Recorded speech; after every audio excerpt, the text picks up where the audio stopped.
What's going on, family? What's going on? What's going down? What's shaking? Welcome to another episode of Nonfiction with Jonathan Soul. So I wanted to hit you guys to some headlines that's been on my radar.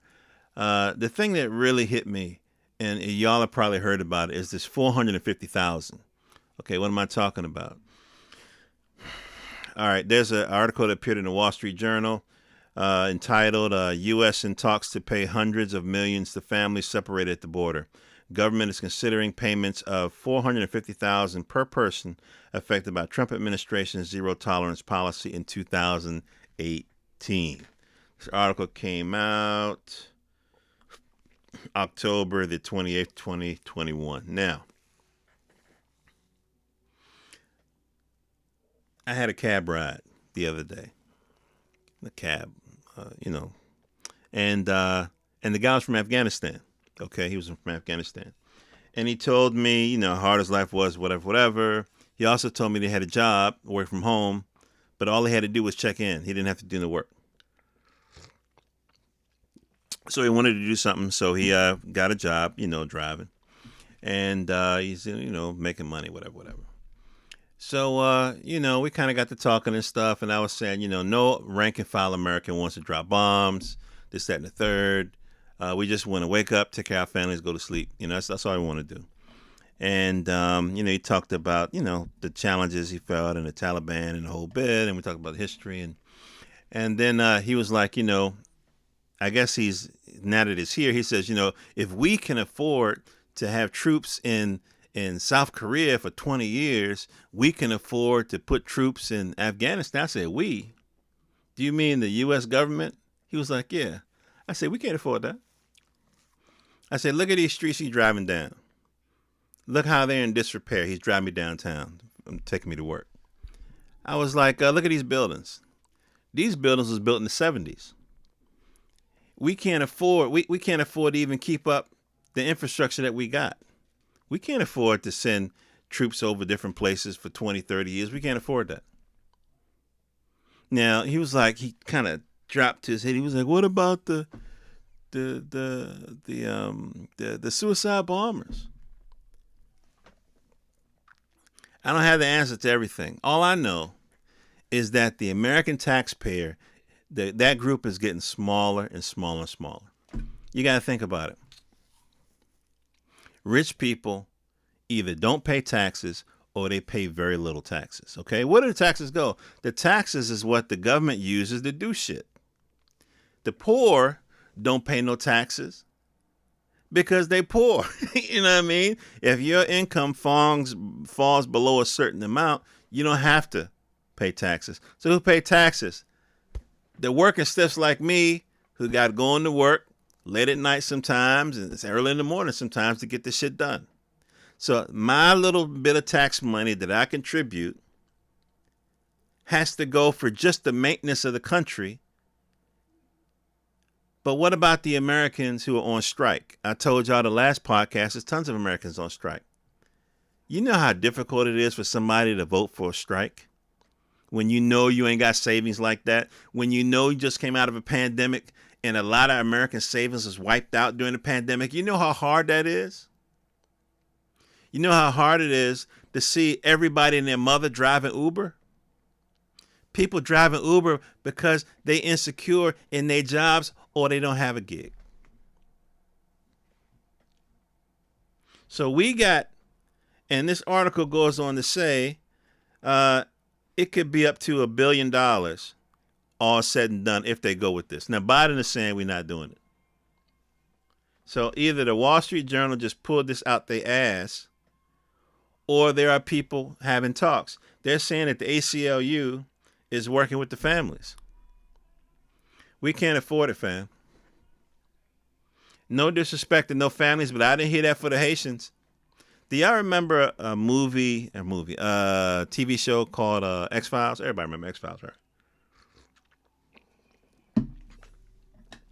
They had a episode where the Haitians was in cages like they have nowadays for the people illegally crossing the border. They had them in cages, fam, on a TV show. The theme of the TV show was voodoo and the soldier who had them in cages, one of them teach voodoo. The point was the TV producers felt comfortable enough, and it was just so common to have Haitians in cages. The Cubans can come through, the Haitians get cages, and they get, so I'm not gonna have no sympathy for people for these folk if I can't have sympathy for the Haitian people. You're not gonna treat everybody the same, then fuck it. Don't give nobody nothing. You broke a law, you crossed the border illegally. There's no war where you come from. The guy was like, well, what are you gonna do with suicide bombers? I don't know. But African American people face bullets. They face state-sponsored terrorism. They drop bombs on African American neighborhoods, like in '84 in Philadelphia. They dropped a bomb on us in Tulsa, Oklahoma. They've been dropping bombs on black people. They put bombs in black people's churches. So I don't know what to tell you, but nobody saved us. We put the pressure on the government. Other people who were good-natured people stood with us, and we was able to make some changes. But getting back to this border situation, 450,000, I'm sorry, fam. Give them their kids back. Give them a plane ticket first class back to where they came from. Instead of marching on the U.S. Capitol, march on your country's capital and demand change. It's a shorter walk. Demand change, like black people did. I just got no sympathy. I know too many black people, particularly Jamaicans, who had to wait 7, 10 years to get their paperwork straight before they could become. And you gonna come? Come on, fam. From the article, the United States Departments of Justice, Homeland Security, Health and Human Services are considering payments that could amount close to $1 million a family, though the final numbers could shift. The people said people familiar with the matter. Most families that cross the border illegally from Mexico seek asylum in the U.S. include one parent and one child, people said. So now you're going to be millionaires for breaking U.S. law. Oh, that's not an incentive at all to cross the border. This is what I want to ask you, my beautiful listeners. What does the United States of America do with their unemployed? The people that can't make it in society. The people who fall through the cracks. The people who say fall into a criminal lifestyle and they can't get a job. What does America do with them people? We figure out a way to integrate them to society. They basically stay here. But if you go south of the border, you got another option. You can just let them go to America.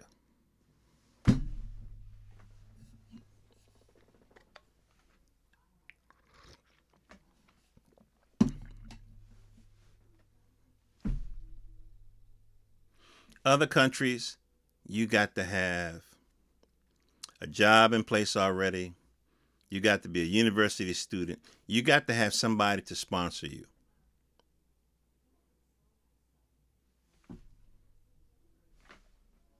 I can't even tell you about the articles I'm seeing where these kids and other minors are being flown at night to different places.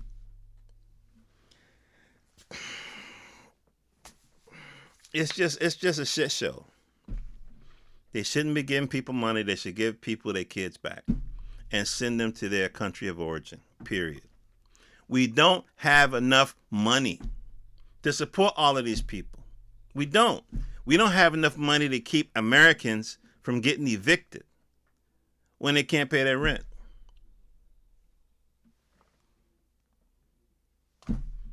That bleeding heart shit, you can't pay a bill with that.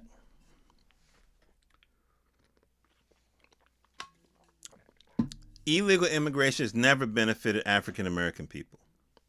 And I'm gonna be honest with you, illegal immigration don't benefit people, the American people, period. Does it benefit some companies who like to hire cheap labor? Absolutely. Does it benefit human traffickers, which is just a fancy term for slavery?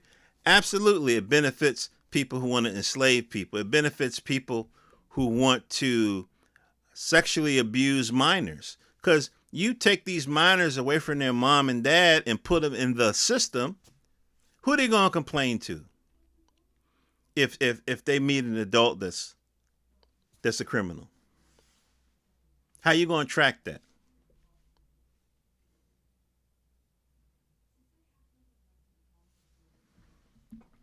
I'm not for it, fam. I don't want my tax dollars. Give the kids their people back. Give the families their children back and send them on their way. If you want to come here, you should have a job already lined up. You should have paperwork. You shouldn't have no criminal history. And you should make sure that you don't got no fucking COVID. I don't think that's too much to ask. I don't think that makes me anti anything. But I tell you what, if an American teenager wants a job in a fast food restaurant so they can have some money in their pocket, they shouldn't have to compete with adults with children for it. And that's what you got with this illegal immigration a lot of times. Or too much immigration. My foreign policy is simple. 4 words. I had to count on my fingers. Charity starts at home. That's it. So we're going to see if they're going to take money from our infrastructure, for which we're supposed to be rebuilding our fucking torn potholes and our bridges that are cracked and the levees that are breaking and the old buildings and schools need funding. We're going to see if they're going to take all that money. Remember, the hospitals were over taxed. They didn't have enough capacity. We're going to see if they take all that money and give it to these people who cross the border illegally. You know, I'm going to say this and I'm going to close out because I had all these headlines, but this really got my goat.